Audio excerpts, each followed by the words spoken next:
Toni Amor ha estat el primer a comprovar el fred que regnava a Son Bibiloni.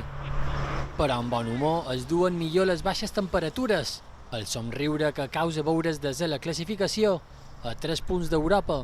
Un dia més, els més matiners a trepitjar la gespa són els transporters. Estiraments i exercicis de tot tipus per escalfar-se el més aviat possible. Qui romp ràpidament el gel és Kang In Lee. El coreà Dani Rodríguez i Murishi arriben ben relaxats i no deixen de riure. Marcant estil també arriben Amat i Kadewere. És hora de la xerrada, però Javier Aguirre cedeix el protagonisme a un jugador.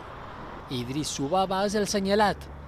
Diumenge va complir 27 anys i l'africà es tira a terra per rebre la felicitació dels seus companys.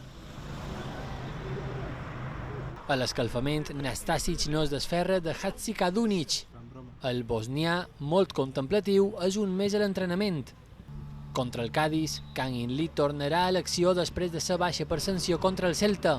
El Mallorca ha perdut en els 2 darrers desplaçaments a la Lliga, un mal glob que intentarà passar amb una victòria a la Tacita de Plata.